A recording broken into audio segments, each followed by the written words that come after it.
What is up, geeks and gamers? It's Odin coming back with a box office breakdown for this past weekend, which saw the massive release for the Super Mario Bros. Film, which, according to Deadline and many others, has broken records as the highest ever worldwide opening for an animated film.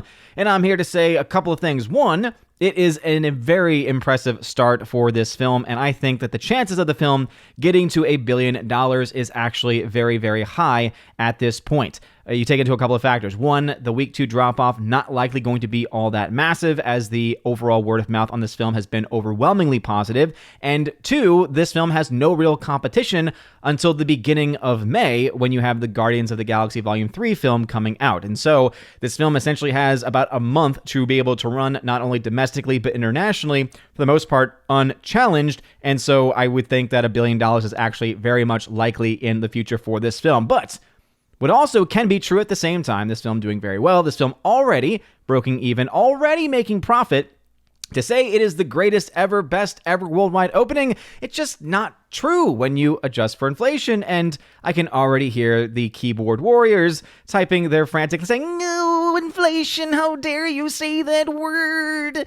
But again, it's still a fact and a reality that does not and cannot be ignored. Don't forget that Frozen 2, which is the film that this is being compared to opening weekend-wise, made $358.2 million at its opening weekend. By the way, Frozen 2 completely sucked, but still made $358 million worldwide. That was back in 2019. If you adjust for those inflation numbers, guess what? That puts the number well over $400 million, which puts it well over the $377 million that has been made by the Super Mario Bros. Film. Now, what does that mean? It means both films had very strong opening weekends, but where I think Super Mario Bros. Is going to be able to succeed, where Frozen 2 failed, and I think this is ultimately going to be the lasting legacy of it all, is that Frozen 2 had a pretty big drop-off after its first weekend of release. That film also not very fondly remembered by most people, and Super Mario Bros. Is going to not only have the box office and not only have the profits to show for its success, but is also going to be able to remain in the hearts and minds of a lot of hardcore fans who have been pretty big fans of the film. I personally was not a fan of the movie. I was someone who went in, I'm a casual Mario fan, and a lot of the references, I was like, okay, yeah, I get those references, but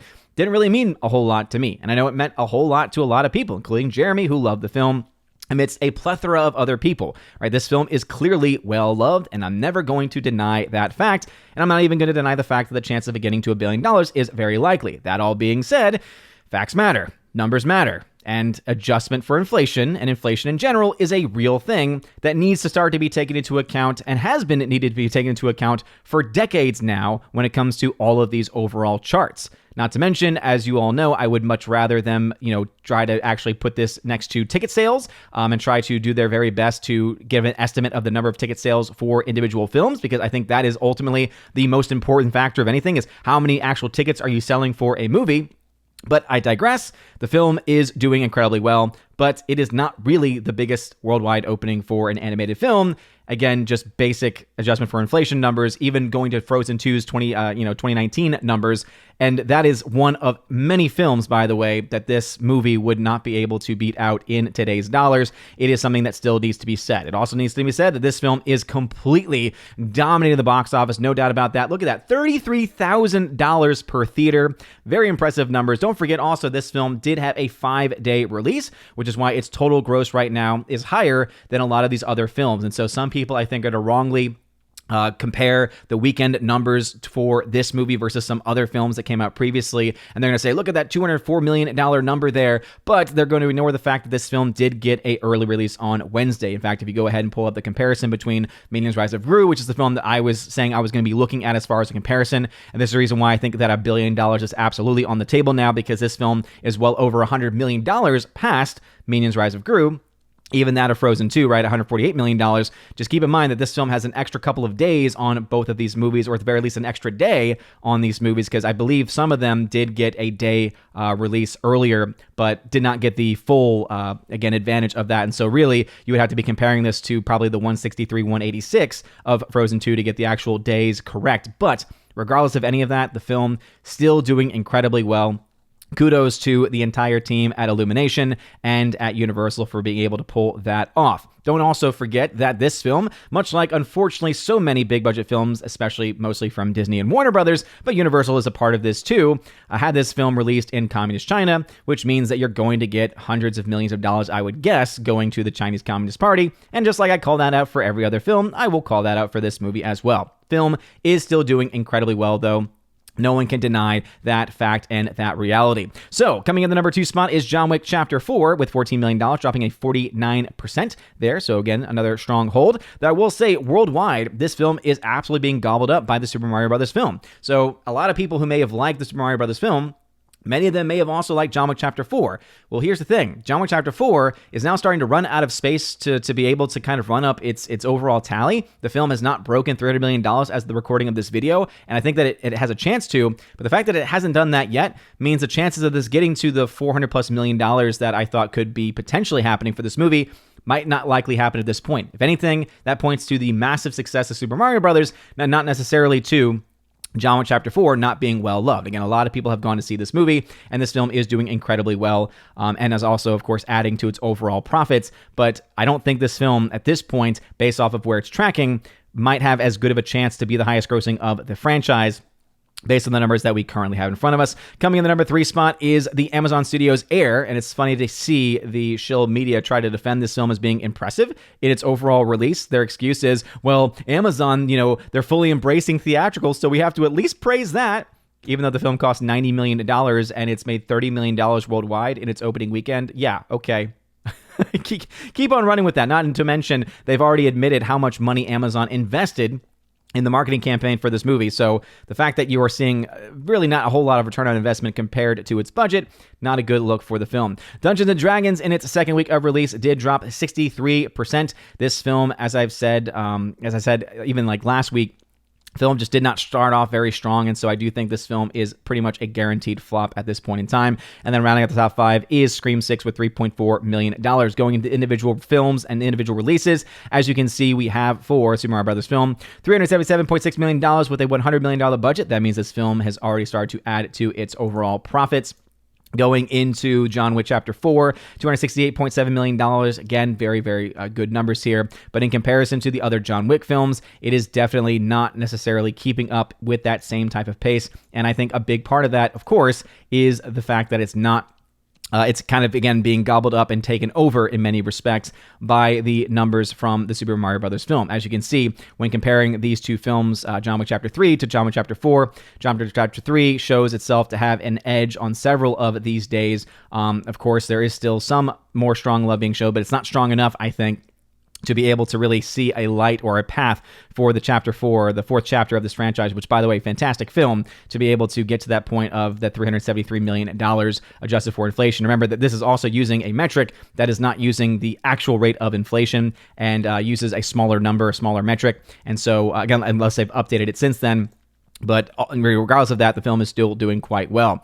Air at $30.3 million, again, based on $90 million budget, not all that great. Dungeons & Dragons, $123.4 million. I know a lot of people have been fans of this movie, but ultimately it's just not going to be able to be enough for the film to make its money back. And so there you again.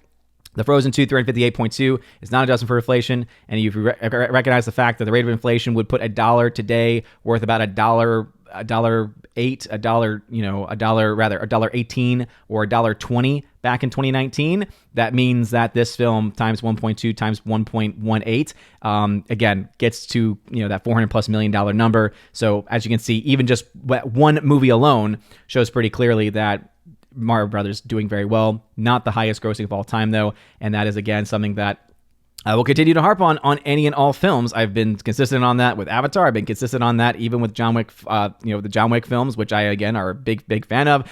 I will always be consistent with those numbers, and so hate all you want, but facts matter and numbers matter, including the fact that this film is doing incredibly well and likely will hit $1 billion in the next few weeks, especially with little to no competition. Speaking of that, $250 million is the break-even point based off of more conservative estimates, meaning that right now I'm projecting the film to have already made $76 million in net gain profit. So again, well on its way to that, not only the $1 billion mark, but even more importantly, to probably getting to $400 million in net gain profit.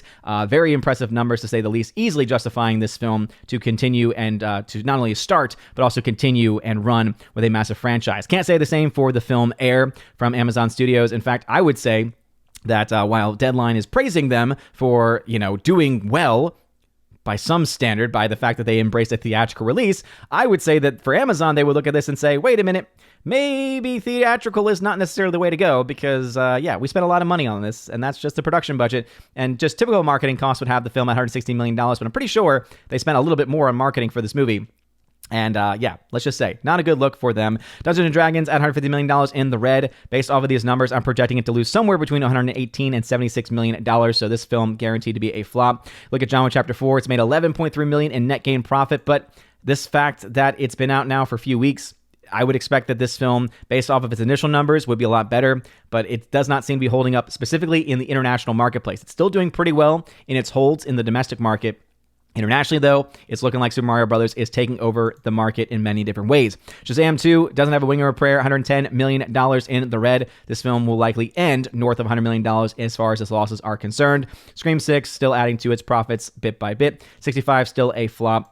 Operation Fortune, unfortunately, also still a flop as well. And the last film that I was able to update on the chart was the Ant-Man and the Wasp Quantumania, with a $467 million, puts this film still, in a conservative way, $19.5 million. So you're looking at this film, depending on who's charting, you're looking at $19 to $100 million of losses for this movie, which is a terrible sign for the MCU. Things are not looking good for Disney, for Warner Brothers. Right now, they're looking very good for Universal. Not only do they have themselves a hit that's already profitable after just 1 week of release, you also, of course, have everything they've done with the Minions franchise, the fact that they had the Minions Rise of Gru, getting to $950 million worldwide. Very impressive numbers. But those are the numbers as they currently stand. What are y'all's thoughts about this? Let me know in the comment section down below.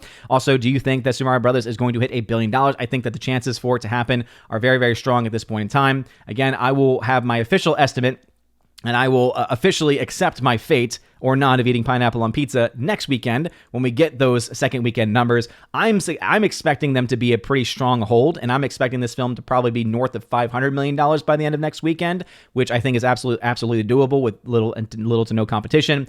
And if that is the case, then yeah, you're looking at a film probably coming in at a minimum of $900 million to $1 billion. And so I'll have my final estimates on that next weekend. But what are y'all's thoughts? Let me know in the comment section down below. I cannot wait to see the myriad of get you ready on the pineapple on pizza. Get ready for the pineapple on pizza. You're ignoring blah, blah, blah. It's like, okay, I literally admit that this film is doing well. I admit that this film's chances of going to $1 billion is very high. I don't know what else I can do to try to indicate that this film is doing very well.